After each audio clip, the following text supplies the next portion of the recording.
All right, so welcome to the deep dive.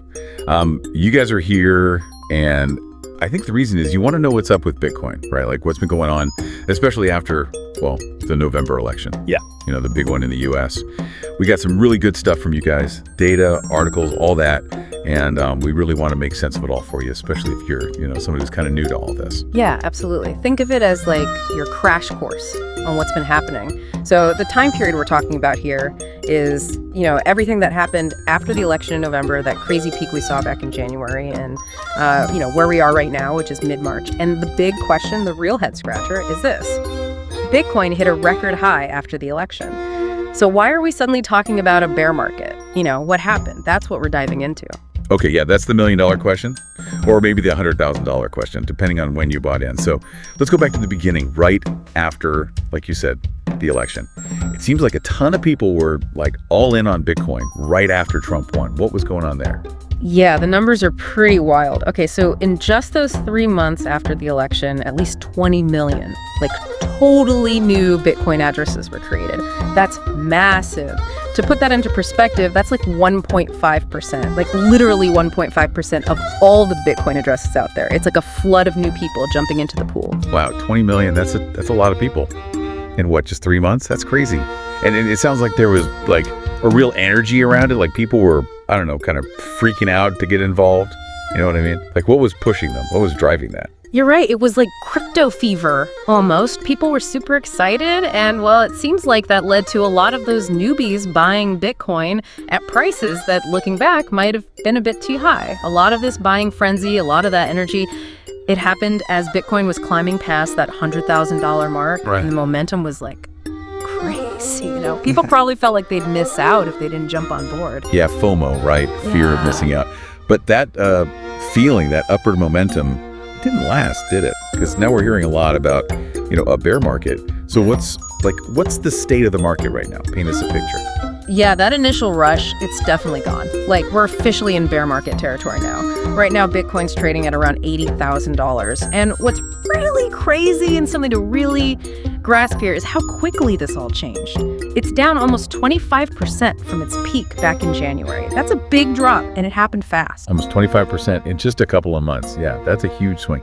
So what are people saying is behind this drop? Why did it go down so much? It's kind of like a bunch of things all happening at once. One thing is there's this sell-off happening in global stock markets. So it's not just Bitcoin. It's kind of like this general, nervousness in the market where people are pulling back and selling off assets.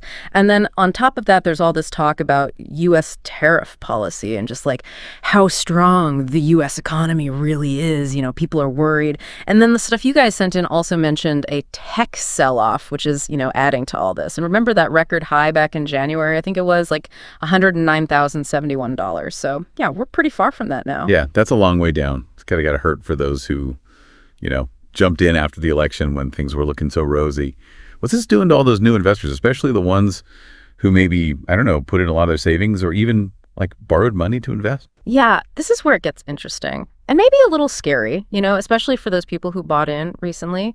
And especially if they used borrowed money. There's this thing called the spent output profit ratio. I know it sounds complicated, but just think of it like flipping houses, right? If you buy a house and then sell it for less than you paid, well, your profit ratio is below 1, which means you lost money. So this ratio, it basically tells us if people holding Bitcoin are collectively selling at a loss. And recently it dipped below 1 down to 0.95. That's the lowest it's been in over a year. And it's actually negative for the first time since October. So basically, if it's below 1, that means most of the Bitcoin being sold now was originally bought at a higher price. Exactly. And the analysts over at Bitfinex, they're saying this is a pretty clear sign that all those people who bought in recently are taking some pretty big hits. Mm-hmm. It really shows how tough it is right now for those newbies who, jumped in when the price was way up there. It's got to be rough. Yeah, that's a tough spot to be in. Now, we also saw something about Trump's executive order, the one about the Bitcoin strategic reserve. Did that actually help the market at all, given everything that's going on? Well, here's the thing. That executive order, it did give like a temporary boost to the market. You probably saw the price jump a little and people were feeling a little more optimistic, but it was pretty short-lived. It's like those bigger economic worries, that cautious feeling in the market, they just kind of outweighed anything positive coming from that announcement. So I guess even something that sounds, kind of big and important, like a strategic reserve, it doesn't really matter if the overall mood, the feeling in the market is negative. Yeah, right, exactly. And now analysts are watching to see at what price level will Bitcoin find still support, where will it start falling? The chief investment officer over at Ledin, he's thinking it might be around $73,500. Whether it actually drops that low and stays there, who knows? But it's a number a lot of people are watching. And we can't forget about the people doing leverage trading, borrowing money to trade. They're getting hit hard. Overall losses for those guys, it's been averaging more than $800 million a day. And there were some especially rough days, like February 28th and March 4th. It just goes to show, how risky it is to trade with borrowed money when things are so up and down, so volatile. Yeah, 800 million a day. That's rough. Definitely sounds like the overall vibe around crypto has changed a lot since right after the election. Back then it was all super positive. Now it's not so much. Yeah, the data really shows that shift. Investment products that track digital assets, they've been seeing outflows, money flowing out for 4 weeks straight now. According to CoinShares data anyway. The total value of all the assets being managed in those products, it's down by about $4.75 billion, putting the total at $142 billion. And get this, that's the lowest it's been since mid-November 2024, right around the time of the election, actually. So all that excitement, all those people rushing to invest, it's kind of gone the other way now. Yeah, from a flood of money going in to money flowing out. What a difference a few months makes. Seems that way, yeah. And if you want to go even deeper, those U.S. spot Bitcoin ETFs, they had a really bad day on February 25th. It was boom, $1.1 billion left those ETFs in just one day. JP Morgan, they said that was the biggest single day outflow since those ETFs launched, which was back in January of the year before. It kind of makes you think that even those bigger institutional investors, they're maybe getting a little spooked. Yeah, 1.1 billion in one day. Yeah. That's not messing around. Yeah. It really shows this isn't just some small-time investors getting cold feet. It's a bigger trend affecting, all kinds of people in the market. And all this uncertainty, it's got to lead to more volatility, right? Bigger swings up and down. Absolutely. The implied volatility for Bitcoin, which is basically what the market thinks will happen to the price, how much it'll jump around. Well, it's up to 69% in the last day. Right. And Ether, the other big cryptocurrency, its implied volatility, it went from 65% to 90% since just Monday. So yeah, people are expecting a lot more movement, maybe some big quick swings. It's definitely a sign that things are uncertain and could get kind of messy in the market. So it's not just a slow slide down. It's more buckle up. We're in for a bumpy ride. Pretty much, yeah. Okay, so one of the things you brought up that I thought was really interesting was how connected the crypto market is to what's going on in the regular stock market, the traditional financial stuff. Right, yeah. Jeff Dorman, he's the chief investment officer at Arca, and he's got this interesting idea. He's basically saying that all this stuff that's been happening in crypto, it's 100%, his words, 100% driven by what he calls the equity market tantrum.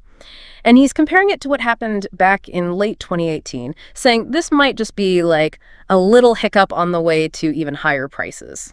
Okay, so maybe it's not all doom and gloom. Maybe it's more the regular market's freaking out and Bitcoin's just, getting caught in the crossfire. So if the stock market calms down, maybe Bitcoin will bounce back too. Yeah, that's the idea. It's even though Bitcoin is, its own thing, this new kind of asset, it's still part of this bigger system. It's not in a bubble. So it gets affected by the same stuff that affects stocks, like how much risk people are willing to take, how connected the two are. That's something the analysts are still trying to figure out, but it's clear they're related somehow. Right. Okay. So just to wrap things up for everyone listening, here's what we've got. After the election, tons of new people jumped into Bitcoin. Everyone was super excited. But then things turned and we're in a bear market now, which is really tough on those who bought when prices were high, especially if they borrowed money to do it. This whole drop seems to be caused by a few things, worries about the global economy, the stock market dropping, stuff like that. Even good news, like that executive order about the Bitcoin reserve, it didn't really help much in the long run. And on top of all that, money's flowing out of those digital asset investment products, and the market's getting more volatile with bigger price swings. Oh, and one last thing. It seems like all this stuff is connected to how the regular stock market's doing, which is kind of freaking out right now. Yeah, that's a great summary. Really clear and accurate. Understanding all these pieces, how they fit together, it's super important when you're dealing with cryptocurrency.